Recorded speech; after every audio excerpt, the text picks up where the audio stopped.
Salamat at maligayang pagdating sa Innovation. Ako si Lynn Plackmeyer, ang inyong host. Ngayong gabi, ipapakita namin ang pinakamahusay na teknolohiya mula Israel at buong mundo dito sa puso ng Startup Nation. Narito ang ating pangunahing balita.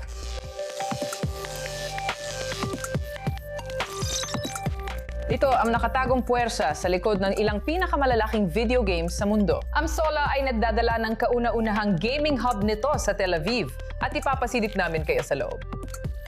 Parang Google Translate para sa pagsasalita, ang kumpanyang Israeli na ito ay tumutulong sa komunikasyon ng mga may problema sa pagsasalita. Microsoft ang pinakabagong tech giant na nag-anunsyo ng tanggalan kung saan halos 5,000 empleyado ang mawawalan ng trabaho. Narito ang mga detalye.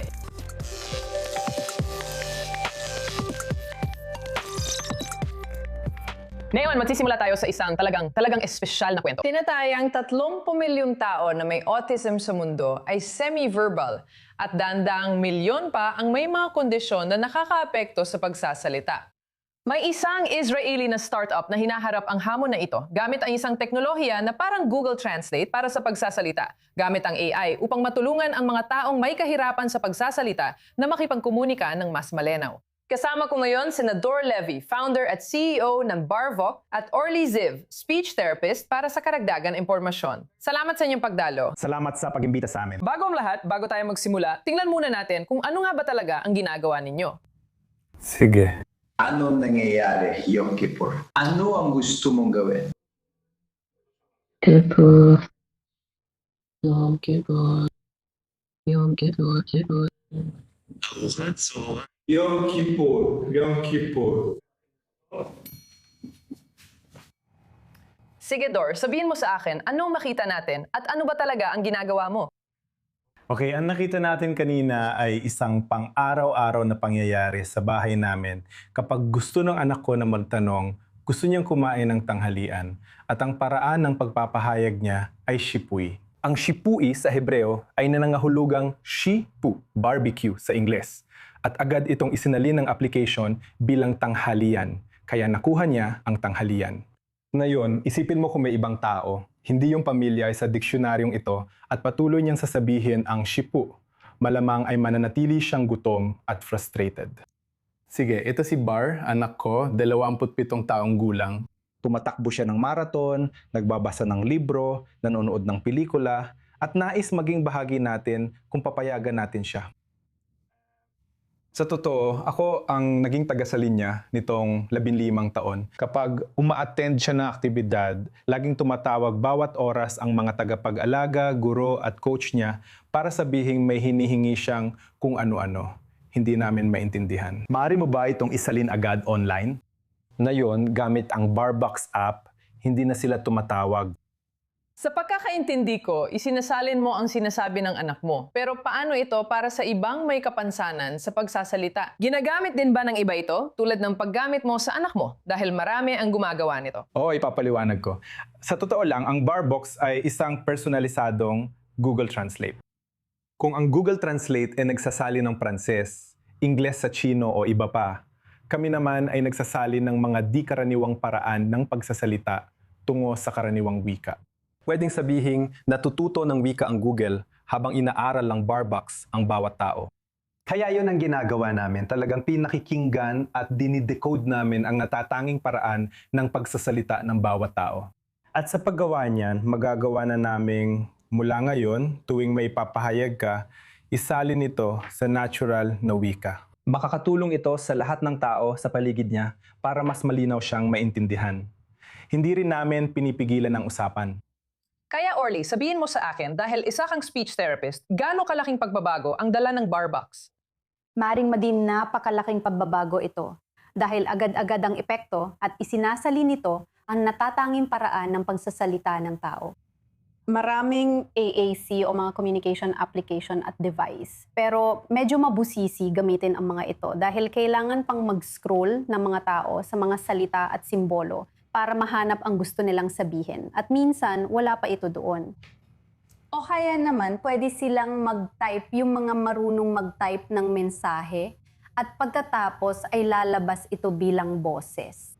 Pero si Barbok ay kayang isalin agad ang sinasabi ng tao, pati ang kanilang mga natatanging salita, kaagad-agad. Dahil dito, magaan gamitin at mabilis ang proseso. Talagang bumabagal ang usapan kapag gamit ang karaniwang mga communication device na maaring magdulot ng ines. At sa Barvop, magiging mas natural ito. Kaya, tatanungin ko kayo, ano ang pinakamalaking tagumpay dito? Ano ang gusto ninyong makamit sa hinaharap? Ano ang pinakapinagmamalaki ninyo? Sige, sa totoo lang, tagumpay. O magiging proud kami kung magtatagumpay kaming matulungan ang milyong tao, mga 350 milyong tao na mayroong spectrum disorder o ALS o aphasia na may mga hamon sa pagsasalita. Para makilahok sila sa ating buhay at maging bahagi ng lipunan, magkaroon ng kalayaan, pamilya, trabaho at sariling karera. At ang tanging hadlang lang talaga sa kanila para magawa yon ay ang balakid sa komunikasyon. At inaalis ng Barbox ang balakid na ito. At para sa'yo, Orly? Para sa akin, isa lang itong panibagong communication application na pwedeng maging epektibo para sa mga estudyanteng nahihirapan gumamit ng ibang communication devices. Marami na akong nakita na mga iPad na nabasag at itinapon sa kwarto dahil sobrang nakakainis at mahirap para sa iba na hanapin ang mga salitang gusto nilang sabihin. At sa ganitong paraan, hindi na mangyayari yon. Wala nang mababasag na iPhone, kaya maganda yon. Maganda rin ang kwento tungkol sa anak mong si Bar. Hangad namin ang lahat ng mabuti para sa kanya. Dor Levy, founder at CEO in Barfox at Orly Ziv, speech therapist, salamat sa pagsama ngayon. Maraming salamat din sa pag-imbita sa amin. Nagsimula ang industriya ng video game noong dekada 50 at ang unang video game ay nagawa noong 1,958. Halos 70 taon na ang lumipas, mga 4 na bilyong tao sa mundo ang naglalaro ng video games. Mahigit 50,000 bagong laro ang nilalabas taon-taon. Ang ilan dito ay ginagawa rin sa Israel. Ngayon, ang kauna-unang hub sa mundo na nakalaan lamang para sa mga game developer ay nagbukas na ng mga pinto nito sa Tel Aviv. Kaya pununta mismo si Christopher Barolin, ang French na host at correspondent para tingnan ito. Isa itong industriya na tinatayang nagkakahalaga ng $100 at 89 bilyong dolyar. Mas malaki na ang kita ng video game kaysa sa pelikula at musika. Kaya ito na ang pinakamalaking negosyo ng libangan sa mundo. Pinalalakas ito ng mga kilalang franchise tulad ng Mario na may higit 900 milyong benta, Pokemon na mahigit 500 milyon at Call of Duty na lampas din sa 500 milyon. Isa sa mahahalagang nasa likod ng eksena, ang Xsolla. Maaring di mo alam ang pangalan, pero ang US-based na kumpanya ay mahalaga sa gaming ecosystem.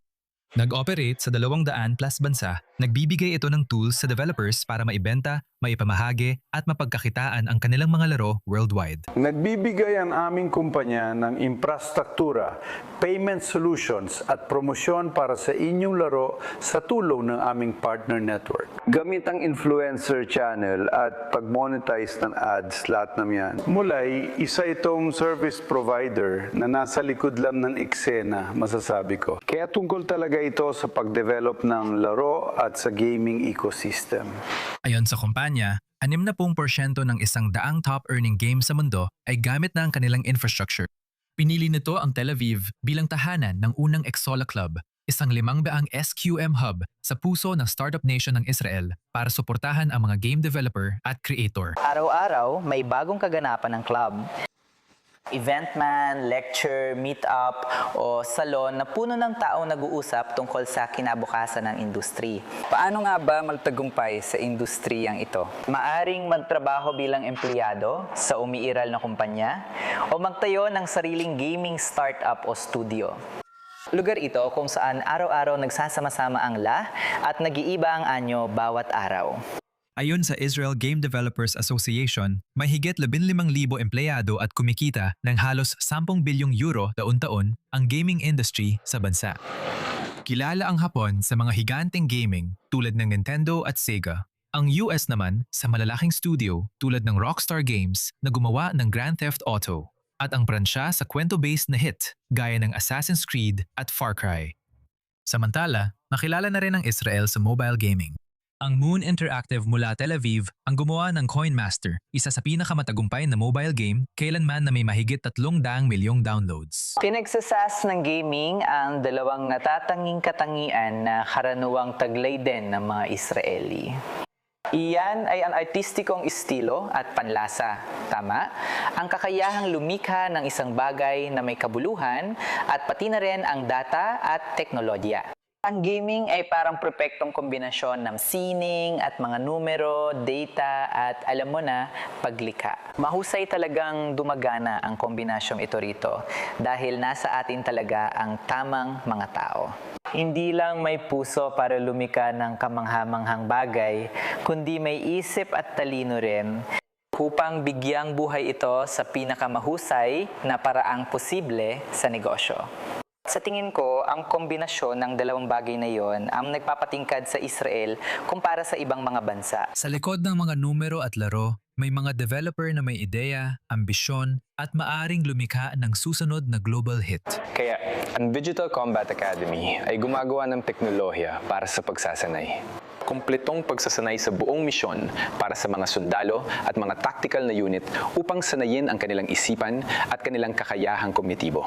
Parang Call of Duty para sa mga sundalo, nagbibigay ng karanasan sa labanan kahit laro lang ito.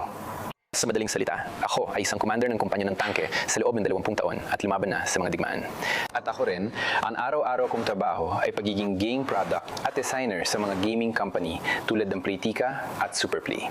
Kaya, naghahanap ako ng produktong makakapagsanay sa amin ng mga sundalo na hindi na kailangang pumunta sa field, mag-aksayan ng oras, bala o malagay sa panganib ang sarili. Sinusuri rin ng sistema ang lahat ng ginawa nila at binibigyan sila ng score sa decision-making, komunikasyon, tama at maling ginawa, at tinutulungan silang mag-improve ng walang panganib o gastos. Sa gaming at ibang industriya, hindi sapat ang magandang ideya lang. Ang paggawa ng matagumpay na laro ay nangangailangan ng oras, pondo, kadalubasaan at suporta. At ito ang hinahanap ng maraming developers sa Exola Club sa Tel Aviv. Lahat ng mga taong pumupunta rito ay pumapasok sa isang shared office. Parang WeWork ang estilo, pero lahat sila ay gumagawa ng mga laro. Halimbawa, may isang lalaki doon na nagsabi lang, "Hi, pwede mo bang tingnan ang laro ko? Ano sa tingin mo? Gusto kong gawin ito.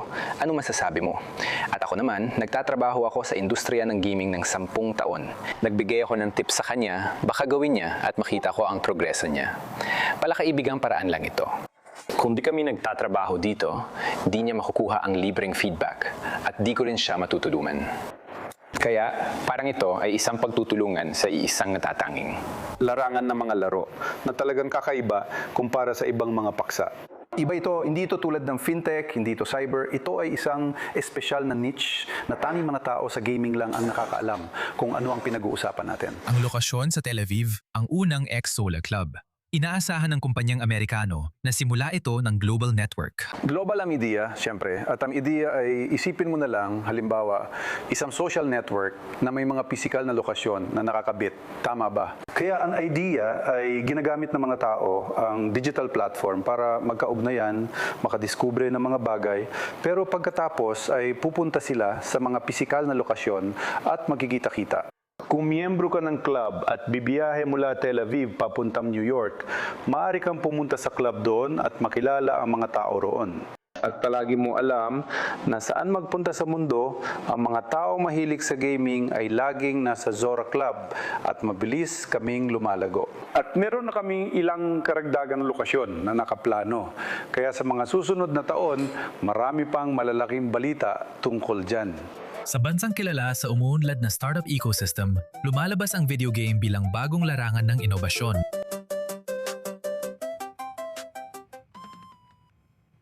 Isang natatanging sentro sa Israel.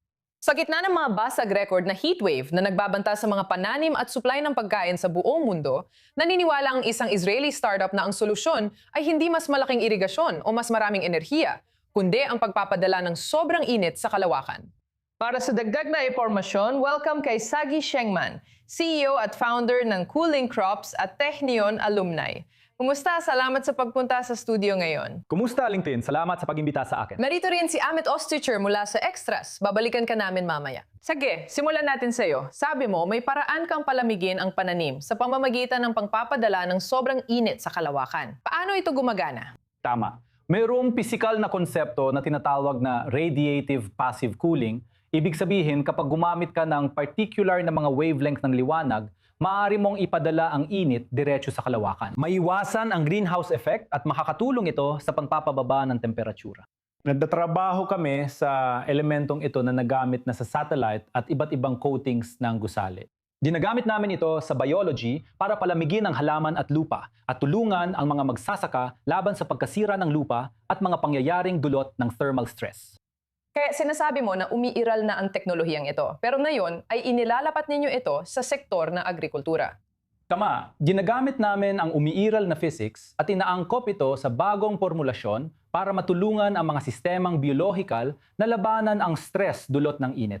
Ilang degree ang nababawas sa init nito? Sinubunukan namin ito sa laboratorio at bukirin at nakuha ang 2 hanggang 6 na degree na pagbaba ng temperatura. Mahalaga ito para sa mga halaman. Ito ang posibleng pagkakaiba ng napasong mga dahon at malulusog na pananim. Kaya, gumagana ba ito sa lahat ng uri ng pananim o may mga pananim na mas angkop para sa teknolohiyang ito kaysa sa iba? Sa teorya, pwede ito sa lahat ng pananim, pero ngayon nakatuon kami sa high-value crops at pinakasensitibo sa heat stress. Tina-target din namin ang Europa dahil urgent ang pangangailangan doon, lalo na ngayong may mga heat wave. Kaya binibigyan pansin namin ang mga pananim na laganap doon. Oo, kasi mas kadyat ng tugunan ang mga heat wave. Gaano na ba talaga natin kailangan ng teknolohiya nyo ngayon? Oo, ramdam na ramdam natin to. Ramdam natin kapag lumalabas tayo. Ramdam din natin sa presyo sa supermarket dahil bumababangan eh. Talagang urgent ang pangangailangan. Pinag-uusapan natin ang isang pandaigdigang emergency tungkol sa seguridad sa pagkain na. Sa kasamaang palad, hindi masyadong napag-uusapan dahil sa kasalukuyang kalagayan ng geopolitika. Pero sa huli, ramdam natin ito sa ating bulsa, ramdam din ito ng mga magsasaka sa kanilang bulsa, at kailangan nating makahanap agad ng mga solusyon. Mukhang nahanap mo na, kaya sana mapalawak niyo agad ito. Sagi Shankman, CEO at co-founder ng Cooling Crops, salamat sa pagdalo. Salamat, Binlin. Isipin mo ang Tinder, pero imbes na para sa date, nagmamatch ito ng negosyo at manggagawa na naghahanap ng susunod na shift. Sa panahong hirap maghanap ng staff ang mga employer at nais na manggagawa ng higit na kontrol sa oras, binabago ng Israeli startup na Extras ang paraan ng pagtatrabaho. Para sa karagdagang detalye, kasama ko si Amit Ostricher, founder at CEO ng Extras. Kaya, sabihin mo sa akin, nagmula ito sa personal na karanasan. Paano nabuo ang platformang ito? Matagal akong nagtrabaho sa event industry bilang freelancer sa catering at production company. At ginagawa ko ito mag-isa. At noong 2014, desperado ako naghahanap ng dagdag na tao. Naisip ko, bakit wala akong boto na tatawag sa lahat ng trabahador ko? Kaya ginawa ko yon. Oo, ikaw ang gumawa ng buzz. Kaya, anong mga uri ng industriya ang aktibong platform mo? Nagsimula kami sa industry ng events, syempre, at nitrabaho kami sa industry ng events hanggang Marso 2020 hanggang dumating ang COVID. Noong unang quarantine, nagsimula kami magpadala ng tao sa trabaho sa agrikultura sa buong Israel. Pagkatapos, pumasok kami sa logistics, retail, back office at admin. Marami kaming ginagawa na back jobs para sa mga mas matatanda na hindi na mga kabataan na naghahanap ng customer support at mga ganong klase ng trabaho. At patuloy pa rin kami tumatanggap ng mga trabaho sa events at hospitality kapag kinakailangan. At sa tingin mo ba, kasi alam mo, dumarating ng Gen Z, hindi ko naman ko-questionin ang kanilang work ethic. Pero sinasabi ko lang na baka mas pinahahalagahan nila ang flexibility. Maraming natatanggal sa trabaho ngayon dahil sa paparating na AI wave. Kaya nakikita mo rin ba na may mga tao na mas gusto ng flexible na oras sa trabaho? Kaya naakit ang mga tao sa iyong platform. Ito ang inaalok namin. Binibigyan namin ng flexibility ang mga manggagawa. Pwede sila magtrabaho kahit kailan nila gusto. Pwede araw-araw, isang beses sa isang linggo, isang beses sa isang buwan, o kahit isang beses sa isang taon, basta pumapasok sila sa trabaho. Si X ay isang eksperimento. Ako ay Gen X. Madalas namin napag-uusapan ang mas batang henerasyon at sinasabing tamad o spoiled sila. Pag tinanong mo, sasabihin nilang tamad o spoiled kami. Hindi, magagaling kami manggagawa. Ayaw lang namin sa kondisyon ninyo. Gusto namin magtrabaho sa sarili namin paraan. Alam mo, ngayong Martes, 2 araw na ang nakalipas, may mga manggagawa kami sa opisina para sa isang pag-uusap. May isa na nagsabi, pwede mo bang sabihin sa kliyente na gusto ko magtrabaho doon, pero ayoko lang ng 5 araw kada linggo. Tuwang-tuwa ako sa 3 araw kada linggo na nagtatrabaho ako doon at sinusubukan lang nila akong kumbinsihin na magtrabaho ng 5 araw sa isang linggo. Ayoko talaga. Gusto ko 3 araw lang ako pumapasok, binibigay ko ang 100% ko. Gusto ko ito at gusto rin ng mga tao ngayon ng kontrol sa buhay nila. Mas gusto nila ng ibang paraan kasi dati at ito ang epektibo sa kanila. Sa totoo lang, parang ang saya magkaroon ng 3 araw lang na trabaho sa isang linggo, kailangan kong aminin. Paano naman sa negosyo? Nakikita mo rin ba? Masaya sila at gumagana ito para sa kanila. At sa kung paano ang kalagayan ng Israel ngayon, kailangan mo talagang magkaroon ng flexibility pagdating sa mga manggagawa dahil hindi mo alam kung ano ang mangyayari ngayon. Alam mo, may mga panapanahong pagbabago, mga giyera at kung ano-ano pa. Alam mo, kailangan mo may plano na kapag gusto mong pindutin ng isang button para magdagdag ng mga manggagawa o bawasan ng bilang ng mga manggagawa. Dito kami pumapasok. Pinindot mo talaga ang button dito. Salamat Amit Ostayer, founder at CEO ng Extras, sa pag-imbita at salamat Bin. Ngayon, tumungo tayo sa silangan dahil kasama ang China sa karerang maging tech superpower. Naging malinaw ito sa Beijing kung saan binabago ng AI ang mga startup, pabrika at ang hinaharap ng trabaho sa Global Digital Economy Conference. Nag-uulat si Alex Los. AI ang sentro ng Global Digital Economy Conference sa Beijing ngayong linggo. Tinatangkang ipakita ng mga tagapag-organisa ng artificial intelligence ay hindi lang uso. Ipinapakita nilang ginagamit ito para baguhin ang paraan ng pagtatrabaho at estruktura ng mga kumpanya. Pinagtipon ng kumperensya ang mga delegasyon, lider ng negosyo at eksperto sa teknolohiya mula sa buong mundo. Kasabay ng pangunahing kaganapan, may expo ng industriya ng digital economy kung saan nakikita ng bisita ang mga bagong teknolohiya ng malapitan. Isa sa mga binibigyang pansin ay ang AI-driven na pagnenegosyo. Dahil sa bagong AI, kayanan ng isang tao ang trabahong dati ay para sa mas malaking grupo. Kasama ang content creation, branding, online presence management at pagbuo ng maliit na negosyo mula umpisa hanggang dulo. Kinatawa ng student startup sa Expo. Sabi niya, mas binibigyan ng AI ng pagkakataon ang mga tao na gawing proyekto ang kanilang ideya. Ngayon, kayanan niyang likhain ang sarili niyang mga ideya. Ngayon, mas naipapakita ng mga tao ang kanilang pagiging malikhain gamit ang AI tools. Bagong oportunidad ang hatid ng AI sa atin. Hindi lang tungkol sa mga creator at startup ang kumperensyang ito. Isa sa mga ipinakita ay isang automated na welding robot. Kaya nito miskan ang lugar na kailangan nitong trabahuhin, planuhin ang ruta ng pagwe-welding at pagkatapos ay isagawa ang gawain. Habang gumagana ito, kinokolekta rin ito ang datos para mapabuti ang mga susunod na robot. Ayon sa mga eksperto, kailangan pa ng teknolohiya ng mas maraming datos at pagsubok bago ito magamit ng malawakan. Pero malinaw ang layunin. Upang magdala ng matalinong otomasyon sa mga pabrika, mapabuti ang kahusayan at makatulong sa pag-unlad ng tradisyonal na industriya. Marami ang tingin sa AI bilang chatbot o online tools, pero sa Beijing, mas malawak ang kahulugan nito. Nareto na ang AI at di na ito mawawala. Mula sa paggawa ng software at one-person startup hanggang sa mga makina sa pabrika. Si Alex Osion. Ngayon naman sa ilang balita tungkol sa negosyo. Dahil sumasabay na rin ang Microsoft sa alon ng mga tanggalan sa panahon ng AI, tinatanggalan nila ng trabaho ang halos 5,000 katao na katumbas ng mga 2.1% ng kanilang global na manggagawa. Matapos gumastos ng $10 bilyong para buuin ang kanilang gaming empire, pinipindot na ngayon ng higanteng kumpanya ng software ang reset button sa kanilang Xbox division bilang bahagi ng mas malawak na restructuring. Kasunod ito ng mga taon ng malalaking pamumuhunan, kabilang na ang malaking pagbili nila sa Activision Blizzard. Ito ang video game publisher sa likod ng mga sikat na franchise tulad ng Call of Duty, World of Warcraft at Candy Crush. Habang iginigiit ng Microsoft na hindi ginagawa ang mga tanggalan para palitar ng AI ang mga manggagawa, inaamin ng mga executive na binabago talaga ng teknolohiya ang paraan ng pagtatrabaho. Nangyari ito habang ang ibang malalaking tech na kumpanya gaya ng Amazon at Meta ay nagbabawas ng libu-libong trabaho, naglalaan ng record na halaga sa AI at naghahanap ng paraan para mapataas ang episyensya at maibsan ang tumataas na gastos. Ngayon, tungkol sa mga manggagawa sa Israel, nahaharap ang lumalagong tech sector nila sa hindi inaasahang problema. Nagiging sobrang mahal na ito. Ayon sa bagong pag-aaral, dahil sa pagtaas ng halaga ng shekel, mas mataas na ngayon ang gasto sa pagkuha ng Israeli software developer kaysa sa mga nasa US. Unang beses itong nangyari. Nagbabala ang mga leader ng industriya na maaring magdulot ang trend na ito ng pagpapalawak ng operasyon ng mga multinational na kumpanya sa ibang lugar, kahit patuloy na umaakit ng bilyon-bilyong dolyar na pamumuhunan ang inobasyon sa Israel.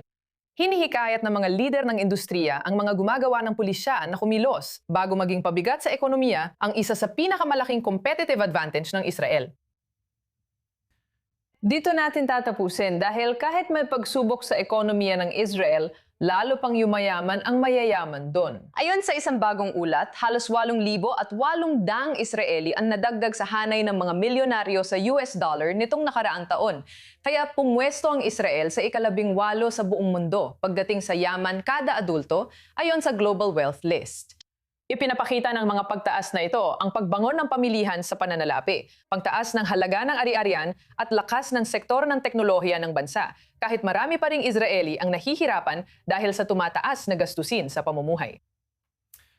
At iyan lang ang oras natin para sa araw na ito. Siyempre, binabati natin ang 8,800 bagong US milyonaryo. Ako ang inyong host, Lynn Blackmeyer. Maraming salamat sa inyong pagsama. Samahan ninyo ako muli sa susunod na linggo para sa panibagong episode ng Innovate Nation. At magkaroon kayo ng magandang araw nasaan man kayo mula sa Tel Aviv.